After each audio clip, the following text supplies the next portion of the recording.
o legado dos nossos antepassados. Hitler trouxe o caos para toda a Europa.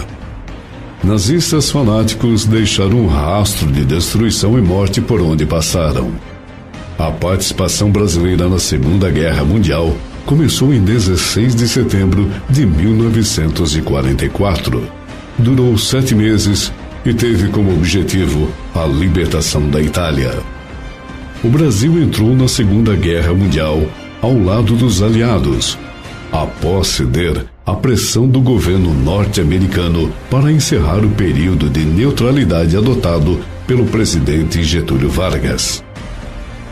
Até 1937, o Brasil mantinha relações cordiais com a Alemanha, condição rompida no ano seguinte. Ainda assim, o país manteve a neutralidade. A situação mudaria em 1942, quando o Brasil rompeu relações diplomáticas com o eixo. 19 navios brasileiros foram atacados na costa brasileira por um submarino alemão, causando a morte de 500 pessoas. Após os ataques, houve intensa pressão popular para a entrada do Brasil na guerra, e o governo de Getúlio Vargas passou a apoiar os aliados.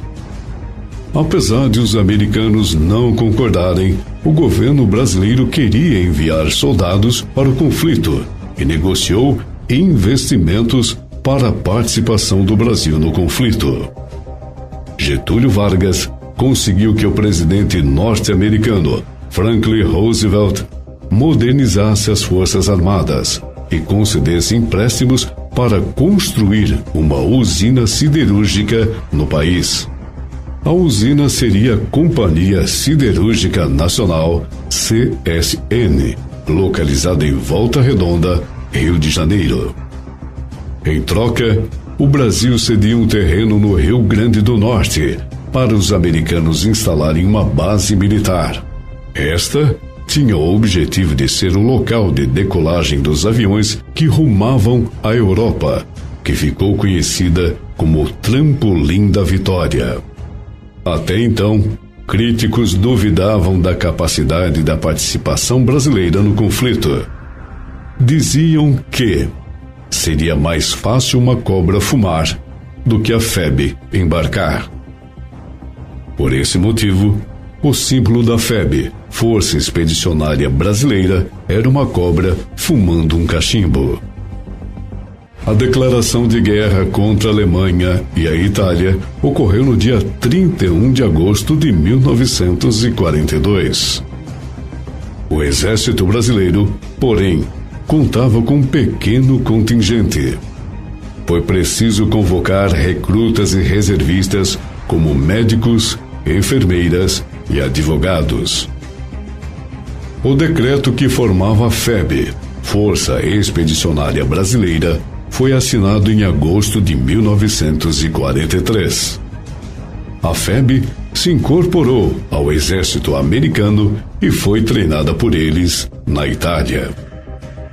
O contingente da FEB era formado por 25.445 homens para atuar exclusivamente na guerra. Destes, 450 soldados morreram e 3.000 soldados ficaram feridos no decorrer da campanha do Brasil. Também a recém-criada Força Aérea Brasileira, FAB, participou do conflito. Sob o lema de Sentapua, sua unidade principal era o primeiro grupo de aviação de caça, GAC, equipado com aviões P-47 Thunderbolt. Era composta por 374 militares e 28 aviões, dos quais 16 foram abatidos, 5 pilotos mortos em combate e 5 feitos prisioneiros. Os soldados brasileiros chegaram no dia 16 de julho de 1944 à Itália, lutando ao lado do Exército dos Estados Unidos da América. Os brasileiros conseguiram expulsar o exército alemão que ainda resistia no norte da Itália.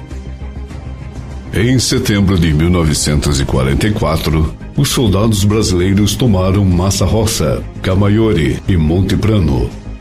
No início de 1945, ajudaram a conquistar pontos estratégicos, como Monte Castelo, Castel Nuovo e Montese. Os corpos dos 454 soldados mortos durante o conflito permaneceram no cemitério de Pistoia, na Itália, até 1960. Em outubro daquele ano, os restos mortais foram transferidos para o Monumento Nacional dos Mortos na Segunda Guerra Mundial, localizado no Rio de Janeiro. Após a assinatura de rendição alemã, a FEB começou a ser desmobilizada logo na Itália. A ida do contingente brasileiro à Europa aumentou as contradições internas do governo de Getúlio Vargas. Afinal, os brasileiros foram até a Europa lutar contra uma ditadura fascista, mas em seu território viviam sob um regime antidemocrático.